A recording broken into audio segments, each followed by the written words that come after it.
नमस्कार दोस्तों, आप देख रहे हैं एचपीएस टीवी और आज हमारे साथ जुड़ चुके हैं उन्नाव लोकसभा से भारतीय जनता पार्टी का पक्ष रखने के लिए संदीप सिंह चौहान जी और करणी सेना का पक्ष रखने के लिए हमारे साथ जुड़ चुके हैं समरेंद्र प्रताप सिंह जी और हिंदू महासभा का पक्ष रखने के लिए हमारे साथ जुड़ चुके हैं आनंद तिवारी जी। तो दरअसल क्या है, उन्नाव की राजनीति जो है अगर या मगर पर चल रही है, क्योंकि जहां तक देखा जा रहा था कि साक्षी महाराज का टिकट कटेगा लेकिन उन्हीं को टिकट मिला। देखा जा रहा था कि गठबंधन का प्रत्याशी उन्नाव का होगा तो वो भी बाहर ही आया। अन्नू टंडन कांग्रेस से चुनाव के पहले तो बहुत जोर जोर से प्रचार कर रही थी, लेकिन चुनाव के बाद कहीं ना कहीं उनका वर्चस्व कम होता दिख रहा है। जी हां, तो आज हम बात करेंगे इन तीनों से कि आखिर मुद्दे क्या हैं करणी सेना के, क्योंकि राजनीतिक घमासान की डगर तो अपनी ओर है, लेकिन करणी सेना ने अभी यह निर्धारित ही नहीं किया है कि वो पक्ष किसका देगी। जी हां, वो भारतीय जनता पार्टी के साथ रहेगी, गठबंधन के साथ रहेगी, या वो प्रगतिशील समाजवादी पार्टी के साथ रहेगी, या भारतीय जनता पार्टी या कांग्रेस के साथ। हाल ही में करणी सेना के समरेंद्र प्रताप सिंह जी ने तीनों पार्टियों का विरोध किया था। जी हां, तो चलिए हमारे साथ जुड़ चुके हैं सभी लोग, अब हम इनसे बात करेंगे कि आखिर इनके मुद्दे क्या हैं। तो आनंद तिवारी जी ब्राह्मण महासभा से हैं, आखिर इनके क्या मुद्दे हैं लोकसभा चुनाव के लिए? आनंद तिवारी जी, आपके मुद्दे क्या हैं? मेरा कहना यह है कि अभी पिछले सफीपुर विधानसभा में एक वो हुआ था जनसम्मेलन, ठीक है, उसी में महानी हमारे सांसद जी थे उन्नाव के, उन्होंने कहा था कि पंडित जी का सिर्फ काम है पूजा पाठ करना और दक्षिणा देना, ठीक है। मैं ये कहना चाहता हूँ कि जैसे ही उनकी टिकट फाइनल हुई जी, ठीक है, दिल्ली से वो आए, लखनऊ उतरे और जिनके ऊपर उन्होंने टिप्पणी साधी थी, मैं उनका नाम नहीं लेना चाहता हूँ, और सीधे जा करके वो उनसे ही भेंट करे। पहले वहीं पे गए, माननीय दीक्षित जी के यहाँ गए, विधानसभा अध्यक्ष जी, ठीक है, उसके बाद कानून मंत्री जी माननीय ब्रजेश पाठक जी के यहाँ गए, ठीक है, वहाँ से जैसे ही वापसी की सीधे भगवत नगर माननीय आशुतोष शुक्ला जी के यहाँ गए, ठीक है। पहले उनको गाली देते हैं, बाद में उनका विरोध करते हैं, आखिर ये क्या होता है? यानी कि ये तो वही हो गया थूक कर चाटना। जी हाँ, पहले उन पर कस के हमला बोला, लेकिन जब टिकट की दावेदारी पक्की हो गई फिर उसके बाद उन्हीं की शरण में चले गए। चलिए, करणी सेना के भी कई मुद्दे हैं। करणी सेना समरेंद्र प्रताप सिंह जी से भी कहते हैं कि आखिर उनके क्या मुद्दे हैं, क्योंकि करणी सेना तो लगातार हर पार्टी का विरोध कर रही है। देखिए, करणी सेना हमेशा अपने समाज का प्रतिनिधित्व करती है, लेकिन मैं बड़े दुख के साथ कहता हूं, उन्नाव शहर की ऐसी कोई भी पार्टी नहीं है जिसने क्षत्रिय समाज का अपमान करने का काम न किया हो, चाहे वो भारतीय जनता पार्टी हो, महाराज जी की बात करें या ब्रजेश रावत जी की बात करें जो कहते हैं कि मैं लंबरदारों का काम नहीं करता हूं, चाहे समाजवादी पार्टी के सुनील सिंह यादव जी हों जो कहते हैं कि क्षत्रिय अंग्रेजों और मुगलों के गुलाम थे, और चाहे अन्नू टंडन जी हों, क्योंकि एक महाराणा प्रताप जी की मूर्ति को लेकर हमने जो है कुछ समय पहले सभी पार्टी के नेताओं को ज्ञापन देने की बात कही थी और मूर्ति पर उनसे चर्चा की थी। तो मेरे इस मुद्दे का समर्थन किसी भी पार्टी ने नहीं किया, किसी भी नेता ने नहीं किया, और मैं ये इसलिए कह रहा हूँ, इस आधार पर कह रहा हूँ कि सभी नेताओं से मैंने स्वयं फोन पर बात की थी। तो इसलिए अभी तक करणी सेना और क्षत्रिय समाज ने कोई अपना मूड नहीं बनाया है, और मैं यहाँ ये कहना चाहता हूँ कि ये लोकतंत्र है और लोकतंत्र में वोट देने का अधिकार सबको है, तो वोट तो हमें भी देना है और हम वोट उसी को देंगे जिसको हम पसंद करते हैं। लेकिन भैया, आपकी पसंद कब सामने आएगी, क्योंकि राजनीतिक घमासान अपनी चरम सीमा पर है और अभी करणी सेना की पसंद ही नहीं आई। तो चलिए, आपसे पहले हम भाजपा के नेता के पास चलते हैं, उनसे जानेंगे कि आखिर आप पर तो भाई बहुत ज्यादा विपक्ष हमला कर रहा है कि वही साक्षी महाराज तो थूक कर चाटने वाला काम कर रहे हैं, पहले ब्राह्मणों पर हमला बोलते हैं और फिर उन्हीं के घर घर जाकर के उनकी शरण लेते हैं। इस पर आप क्या कहेंगे संदीप जी? देखिए, जो ये लोग कह रहे हैं कि महाराज जी ने ब्राह्मण के लिए लोगों के लिए ये कहा और ठाकुर समाज के लिए ये कहा, जो भी ये कहा, ऐसा कुछ भी नहीं है। महाराज जी के बयानों को तोड़ मरोड़ के पेश किया गया है। साक्षी महाराज जी सर्व समाज के नेता हैं, हमारे नेता हैं, पार्टी के नेता हैं, और वो पिछले से भी ज़्यादा अच्छे वोटों से जीत रहे हैं। उन्होंने एक बात चुनाव के पहले भी कही थी कि अगर हमें उन्नाव से पार्टी का टिकट नहीं भी देगी तो भी मैं यहीं से सेवा करूँगा जनता की। वो यहाँ के नेता हैं, हमारे पार्टी के नेता हैं, और साक्षी महाराज जी एक सर्व समाज के नेता हैं। उन्होंने ऐसा कोई बयान नहीं दिया था जो जातिगत हो। उसको सर्व समाज के तो नेता हैं, ये हम आपकी बात समझते हैं, लेकिन जब उन्होंने महेंद्र नाथ जी को चिट्ठी लिखी थी तो उसमें उन्होंने अपनी जातिगत विशेष पर टिप्पणी की थी, तब करणी सेना उनको याद नहीं आ रही थी, तब उनको ब्राह्मण समाज भी नहीं याद आ रहा था। उसके विषय में हम बताएंगे। वो ऐसा होता है जब अपना बायोडाटा भेजा जाता है तो उसमें सारे समीकरण दिए जाते हैं। उनकी चिट्ठी जो लीक हुई थी वो उन्होंने अपना जाति समीकरण भी उसमें दिखाया था कि ज़िले में कितना कौन सा वोटर है, किसके कितने नेता हैं और हमारे समाज के नेता कोई है कि नहीं। ये देखिए सभी प्रत्याशी अपने इंटरव्यू में भेजते हैं और अपना जाति भी समीकरण रखते हैं, क्षेत्रीय भी समीकरण रखते हैं, पार्टी का भी रखते हैं। ये तो आप ये बताइए, नेताओं को भैया वोट कैसे दिया जाए? उनकी जाति को देखकर उनको वोट दिया जाए या उनके काम को देखकर उनको वोट दिया जाए? देखिए, नेता आजकल जातिगत राजनीति नहीं हो रही, कोई क्षेत्रीय चुनाव नहीं, लोकसभा का चुनाव हो रहा है। ये देश को देखकर माननीय मोदी जी क्या कर रहे हैं, माननीय योगी जी क्या कर रहे हैं, ये देख के हमें चुनना है, नेता चुनना है। आज हर सीट पर हम मोदी जी को देख रहे हैं। मोदी जी देश हित में काम कर रहे हैं और मोदी जी के नेतृत्व में देश आगे बढ़ रहा है। और इसीलिए हम सभी लोगों से निवेदन भी करेंगे कि सब लोग एकजुट होकर इस समय राष्ट्र हित की बात करें, ये जातिगत मुद्दे बीच में न लाएं। तो देख रहे हैं साक्षी महाराज जी, काम करे या ना करे वो कोई मसला नहीं है, क्योंकि ये तो सोच रहे हैं कि मोदी जी काम कर रहे हैं। यानी कि साफ साफ यही कहा जाता है कि मोदी जी के दम पे ये चुनाव जीतते हैं, साक्षी महाराज कोई काम करे या ना करे। और मैं आपसे आनंद तिवारी जी पूछना चाहता हूँ, और कोई शिकायतें हैं आपको अपने जिला के सांसद को लेकर के? मैं संदीप जी से एक सवाल करना चाहता हूँ कि मोदी जी की कार्यशैली को हटा करके मुझे महाराज जी के 10 काम गिना दें। बताइए, मोदी जी की शैली को गिना करके 10 काम आप गिनाइए। ये तो व्यक्तिगत वाला ले रहे। माननीय साक्षी महाराज जी ने जिले में पूरे 5 साल रुक के सारे। अरे नहीं भैया, 5 साल रुके ही नहीं है वो, ये आप गलत बोल रहे हैं। ये रुकिए, देखिए परमानेंट तो कोई यहाँ नहीं रुकता है ना। जिस दिन उनका कार्यक्रम होता है, शनिवार और इतवार दोनों दिन यहाँ रुकते हैं। इसके साथ साथ जो भी कार्यक्रम पार्टी के होते हैं वो देखते हैं।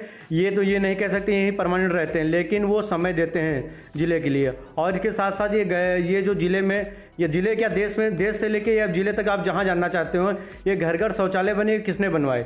ये लाइट जो 60 सालों में गाँव में नहीं पहुँची थी, कहाँ से आई है?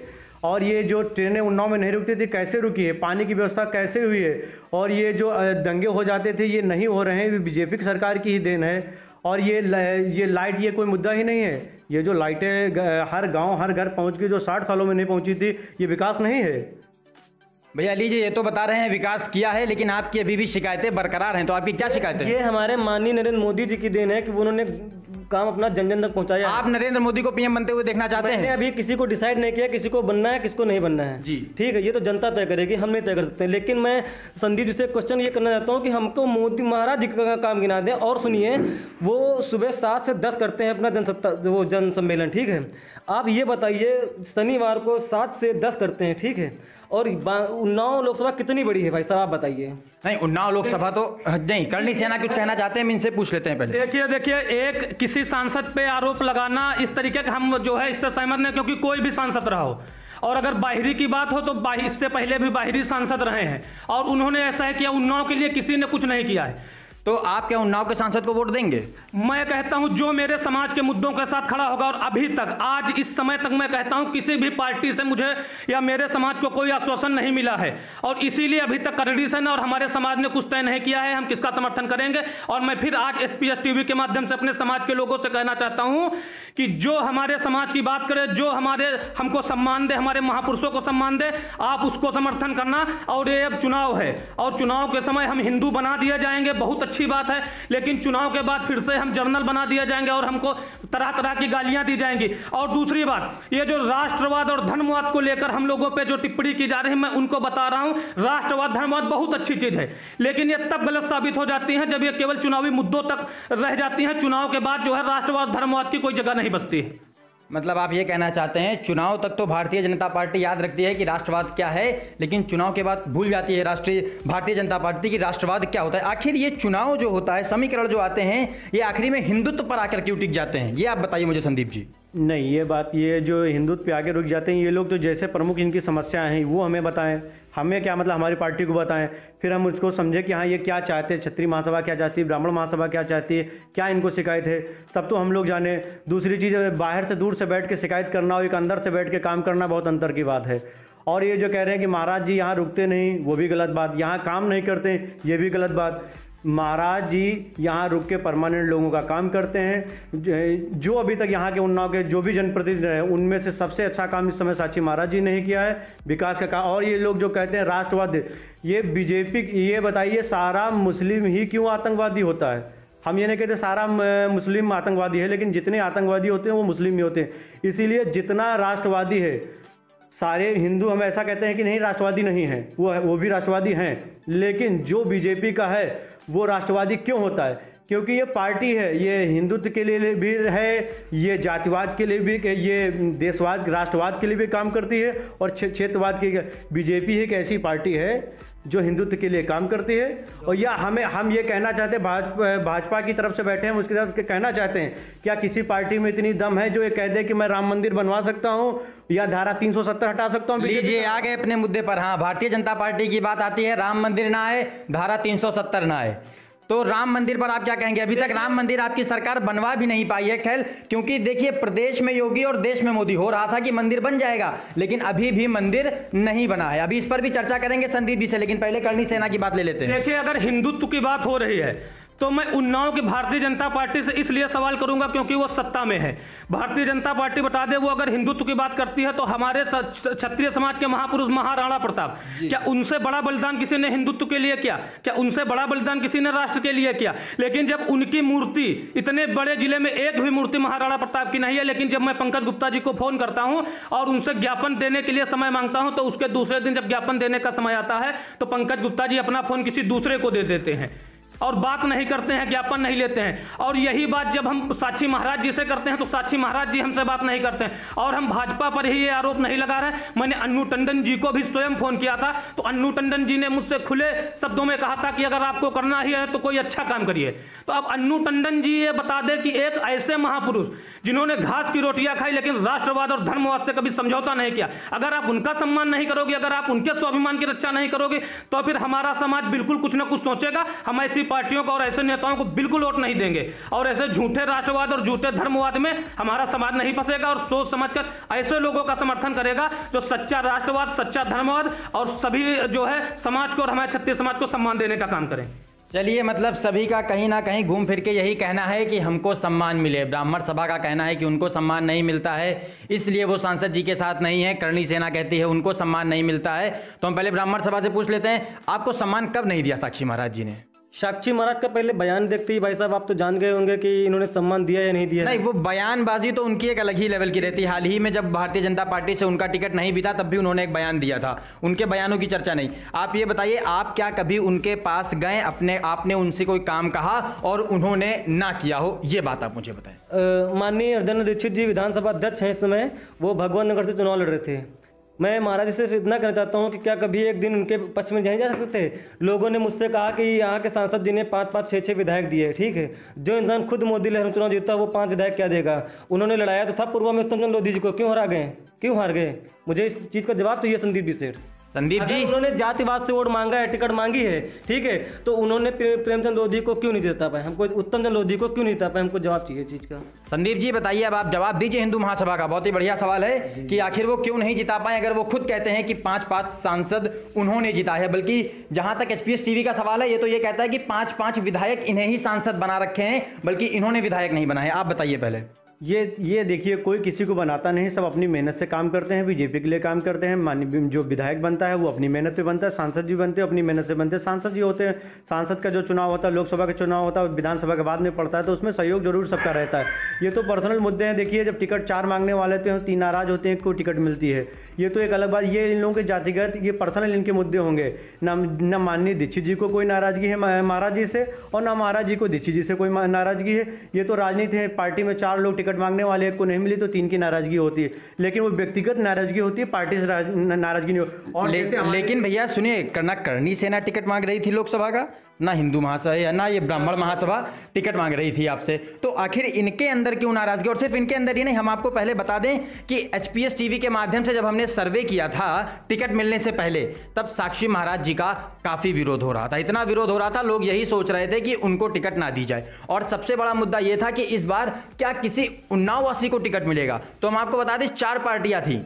भारतीय जनता पार्टी से साक्षी महाराज जो कि बाहरी हैं, कांग्रेस से अन्नू टंडन जी वो भी बाहरी हैं, और गठबंधन की प्रत्याशी जिनसे उम्मीद की जा रही थी कि इस बार अनिरुद्ध सिंह चंदेल आएंगे, ऐसा आंकड़ा लगाया जा रहा था, लेकिन उनको भी टिकट नहीं मिला, जो कि उन्नाव के ही होते। लेकिन वहां पर भी आई पूजा पाल और वो भी बाहरी।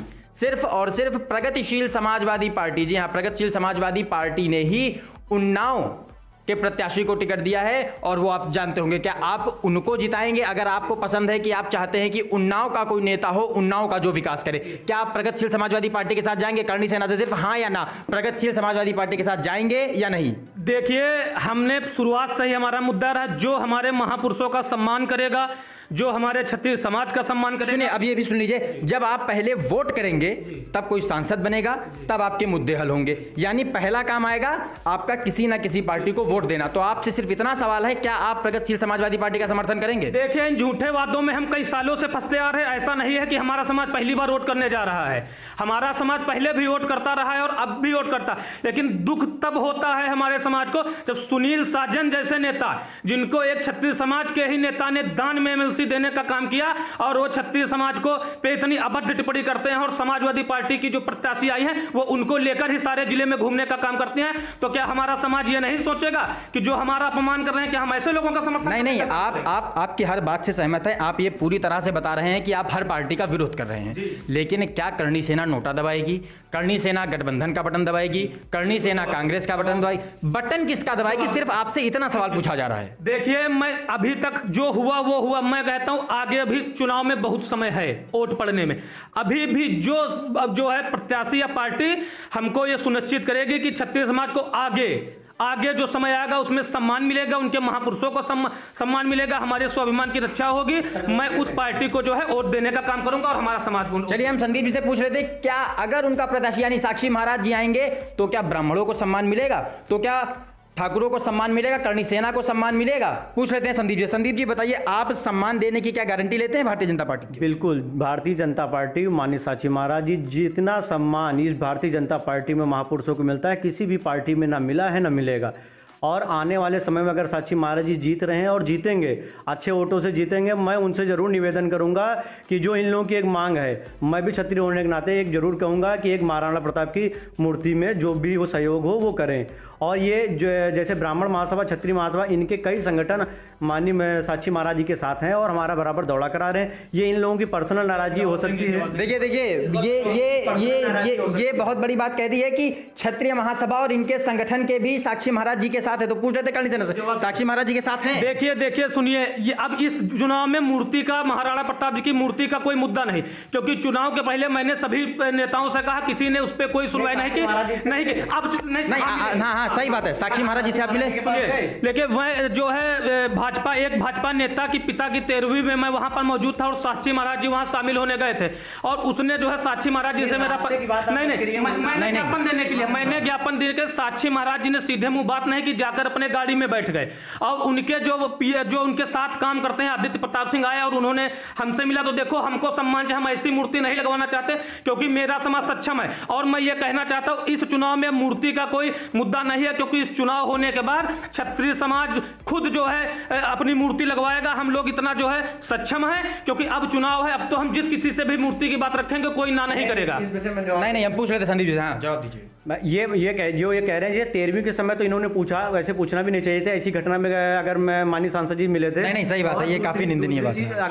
अगर ये इनके समाज के लोग महाराज जी के आश्रम गए होते या उनके कार्यालय गए होते, उन्होंने अगर वहां जाने के बाद इनका ज्ञापन न लिया होता, इनकी मदद न की होती, तब आज ये इस के माध्यम से पूछ रहे हैं ज्ञापन नहीं लिया, क्या नहीं किया, हम पूछ रहे थे। पंकज गुप्ता जी से मैंने स्वयं बात की। बात पंकज गुप्ता की नहीं, हम आपको बता दें, बात महाराज जी की, सीधा महाराज जी पर। जहां मूर्ति स्थापित होनी, पंकज गुप्ता जी भी वहां के मौजूदा विधायक हैं, तो ऐसा नहीं है कि जो है उनका कोई उसमें योगदान नहीं होना चाहिए। नहीं, हम इसलिए बता रहे हैं, हमारे महाराज जी के पास आते हैं, जो महाराज जी के जो साथ में काम करते हैं, उनके आदित्य प्रताप सिंह, उनसे महाराज जी, सभी महाराज जी ने भी ज्ञापन लेने से मना किया, पंकज गुप्ता जी ने भी ज्ञापन लेने से मना किया। और मैं ये बीजेपी पर आरोप नहीं लगा रहा हूं, मैं अन्नू टंडन जी पे भी आरोप लगाता हूं और समाजवादी पार्टी पे भी आरोप लगाता हूं। किसी ने मेरे महापुरुषों को सम्मान देने का काम नहीं किया है, और मुझे भी बहुत दुख है, करणी सेना को भी बहुत दुख है, लेकिन इस चुनाव में अब मूर्ति का कोई मुद्दा नहीं है, क्योंकि हम लोग सक्षम है। और मैं संदीप सिंह चौहान जी से कहना चाहता हूं कि अगर उनको अपने महापुरुषों के लिए और उनके स्वाभिमान और सम्मान के लिए जो है कुछ है तो वो पर्सनल जो है सहयोग करें, हम उनके जो है योगदान करें जो है, लेकिन हम भारतीय जनता पार्टी से मूर्ति के लिए कोई योगदान नहीं चाहते हैं, क्योंकि हमारा समाज सक्षम है। हम स्वयं चुनाव के बाद खुद अपनी मूर्ति अपने महाराणा प्रताप जी की लीजिए भैया, मूर्ति के लिए ही लड़ाई थी और यहाँ पर अब कह भी दिया कि मूर्ति लगाने में तो हम सक्षम है, लेकिन अभी भी ये नहीं बताया है कि वोट किसको करेंगे। पता नहीं कब बताएंगे, लेकिन जब भी बताएंगे वादा करेगा जो देख लिए। करणी सेना कहना जो स्वाभिमान की रक्षा करेगा करणी सेना उसके साथ जाएगी। अब पता नहीं इनको कब पता चलेगा कि कौन इनके स्वाभिमान की रक्षा करेगा और ये कब वोट देंगे, लेकिन जब देंगे हम आपको बताएंगे। हम पूछ लेते ब्राह्मण महासभा से आनंद तिवारी जी से। हाँ आनंद तिवारी जी, ये अभी समरेंद्र प्रताप सिंह ने लगाया आरोप कि माननीय पंकज गुप्ता ने इनकी सुनी नहीं, ठीक है। मैं हर नेताओं की तो बात नहीं करता हूँ, लेकिन हमारे सदर विधायक जी एक ऐसे इंसान है जो जनता को 3 घंटे समय देते हैं रोज, ठीक है। यहाँ पर कई संगठन, हिंदू संगठन है और भी कई संगठन हैं, हिंदू के कई संगठन, ठीक है।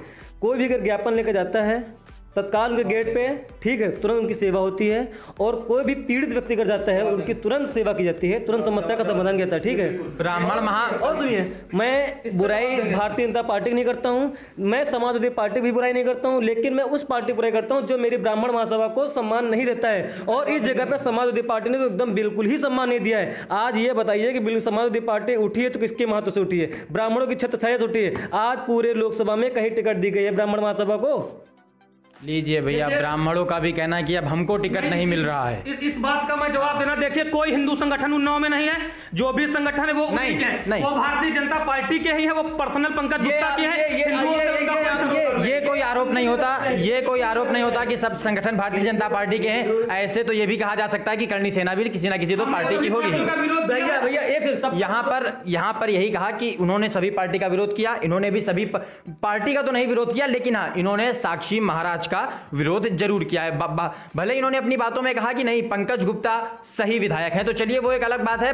पंकज गुप्ता जब विधानसभा चुनाव आएगा तब हम उनकी बात करेंगे, लेकिन अभी लोकसभा चुनाव की बात हो रही है। और अब हम आखिरी सवाल सिर्फ संदीप जी से करेंगे। संदीप जी, साक्षी महाराज जीत रहे हैं उन्नाव से या नहीं जीत रहे हैं? साक्षी महाराज 101% जीत रहे हैं, कम से कम 350 लाख वोटों से फिर पुनः विजयी होंगे वो। और आज ये मैं कह रहा हूँ 23 मई को आप हमसे दोबारा पूछ लीजिएगा कहीं बुला के, साक्षी महाराज जी जीत रहे हैं। और ये सपा बसपा गठबंधन कांग्रेस ये तीसरे चौथे नंबर की अपनी लड़ाई लड़ रहे हैं। भैया सुन लीजिए, साक्षी महाराज अगर आप सोचते हैं कि नीची जाति से इसलिए उनको नीची जाति का वोट मिल जाएगा, तो आपको बता दें पूजा पाल जी टक्कर देने आ गई हैं। तो क्या साक्षी महाराज और पूजा पाल की लड़ाई में क्या अन्नू टंडन बाजी मार जाएंगी, सिर्फ हाँ या ना? नहीं, ये जातिगत नहीं है, ये देश की बात है, राष्ट्र की बात है, ये हिंदुत्व की बात है। साक्षी महाराज जीत रहे हैं और जीतेंगे। चलिए भैया, भाजपा ने तो कह दिया है कि साक्षी महाराज जीतेंगे। अब हम एक बार फिर से पूछ लेते हैं ब्राह्मण महासभा से कि साक्षी महाराज जीतेंगे, अन्नू टंडन जीतेंगी, पूजा पाल जीतेंगी, और ये किसको अपना वोट करेंगे? देखिए भाई साहब, ये तो अभी हम भी नहीं कर सकते हैं। और ये संदीप जी ने जैसे कहा कि 350 लाख वोटों से, मैं इनसे ये जानना चाहता हूँ कि क्या उन्नाव जिले में 350 लाख वोट है? अरे वो एक, चलिए बात अलग हो गई, वो एक अलग बात हो गई, वो गलती हो गई उनसे। और दूसरी बात है, ठीक है, मैं कहता हूँ कितने भी वोटों जीत रहे हो, ठीक है, ये ना भी हम देख के आए, ना करणी सेना देख के, ना भारतीय जनता पार्टी, ठीक है। ये 23 मई को पता चलेगा कि ये जनता किसको समर्थन करती है। अब तो ये देखना होगा उन्नाव जिले के लोग जिला देखेंगे या देश, क्योंकि जिले में मेरे 5 साल में जैसे सांसद जी रहे हैं, उन्होंने उस सांसद के हिसाब से कोई काम नहीं किया है। ये सही बात कही है कि लोग जिला देखेंगे। दरअसल जब जिला मजबूत होगा तभी प्रदेश मजबूत होगा, और जब सारे प्रदेश मजबूत होंगे तब कहीं जाके देश मजबूत होगा। ब्राह्मण महासभा साक्षी महाराज जी से नाराज है या भारतीय जनता पार्टी से नाराज है? ब्राह्मण सभा में अगर नाराज है उन्नाव से, तो माननीय सांसद जी से नाराज है। लीजिए, साक्षी महाराज जी से नाराज है, लेकिन भारतीय जनता पार्टी को ही वोट करेगी हिंदू। ये तो अभी तय नहीं है ना, ये तो हम तय करके बताएंगे ना। चलिए, वो तय नहीं है, लेकिन कहीं ना कहीं वो भारतीय जनता पार्टी के भी बीजेपी को सपोर्ट करेगी, क्योंकि सबसे ज्यादा सम्मान बीजेपी में ही मिलता है। नहीं, करणी सेना की तो बात ना करेगी, क्योंकि करणी सेना ने अभी तक फैसला ही नहीं किया वो किसको वोट करेगी। और हम पूछ लेते हैं, एक जवाब, और हम जातवाद से उठ के राष्ट्रवाद होता है इनका। ये भी माननीय साक्षी महाराज जी को ही, मोदी जी को ही जिताएंगे। चलिए हम पूछ लेते हैं करणी सेना कि किसको जिताएंगे भैया, क्योंकि अभी तो इनकी हालत बड़ी खराब है, कुछ सोच ही नहीं पाए हैं, ये किसको वोट करेंगे? देखिए, एक ऐसी कौम, एक ऐसा समाज जिसने अपनी हजारों रियासतें सिर्फ राष्ट्रवाद के लिए, देश के लिए और सारे हिंदू समाज के लिए दान में दे दी। तो देश के लिए दान में दी, तो क्या देश के लिए मोदी लाएंगे? दान में दे दी, लेकिन जब उन्हीं महापुरुषों का कोई मुद्दा आता है, जब उनको सम्मान देने की बात आती है तो ये नेता फोन नहीं उठाते हैं। और रही करणी सेना किसका समर्थन करेगी, तो करणी सेना कोई फैसला नहीं करती है, जो क्षत्रिय समाज फैसला करेगा। करणी सेना सबसे बात करे, जो हमारी समाज की महिलाएं, हमारे समाज के बुजुर्ग जो फैसला करेंगे, करणी सेना उन्हीं के लिए संघर्ष करती है और उन्हीं के साथ आज भी खड़ी है और हमेशा खड़ी रहेगी। जो हमारा समाज कहेगा हम उसका समर्थन करेंगे। चलिए, अभी करणी सेना के ये भले ही जिला प्रभारी हैं, लेकिन अभी इनको नहीं पता है कि इनका समाज किसको सपोर्ट करेगा। इनका महाराज साक्षी महाराज के खेमे में जाएगा या गठबंधन के। अभी किसी का नहीं कर रहे हैं, आगे चल के फैसला होगा। और अभी किसी का नहीं, और जब फैसला होगा हम आपको तुरंत बताएंगे। तो चलिए अब हम फिर से एक बार पूछ लेते हैं यहाँ ब्राह्मण महासभा से। आप एक बार फिर से पूछे, इस बार जरूर बता दीजिएगा, आप वोट भारतीय जनता पार्टी को देंगे या नहीं, सिर्फ हाँ या ना? देखिए, अभी तय नहीं हुआ है और हम अकेले नहीं कर सकते हैं, क्योंकि सभा बहुत बड़ी होती है भाई साहब, आप भी जानते होंगे। ठीक है, मैं कोई भी फैसला लेता हूं तो अकेले नहीं लेता हूं। जब आप, चलिए मानते हैं आप फैसला नहीं लेते, अकेले नहीं लेते, तो आपको फैसला अभी तक आपने इतनी देरी क्यों की? क्योंकि भैया चुनाव तो सर पर है। क्योंकि अभी तक हमारी जनसभा ये देख रही थी वोट कौन से, मतलब कौन सा प्रत्याशी किस समाज का आता है नहीं आता। ठीक है, अब प्रत्याशी आ चुके हैं, प्रत्याशी डिक्लेयर हो चुके हैं। ठीक है, सारे प्रत्याशी डिक्लेयर। अब जो ब्राह्मण महासभा का समर्थन करेगी, जो सम्मान करेगी, मैं उसको डंके की चोट पे वोट दूंगा और मैं उसको प्रधानमंत्री बनने के सपने में देखूंगा। तो चलिए हम पहले एक उन्नाव के यहाँ पर जितने भी सांसद प्रत्याशी खड़े उनको बता दें, आप करणी सेना को सम्मान देना और जितने क्षेत्रीय दल हैं उनको भी सम्मान देना, आप ब्राह्मण महासभा को भी सम्मान देना, क्योंकि जो भी सांसद है अगर सम्मान नहीं देगा तो उसको यहाँ से वोट नहीं मिलेगा। जी हाँ, आज के लिए बस इतना ही, फिर मुलाकात होगी।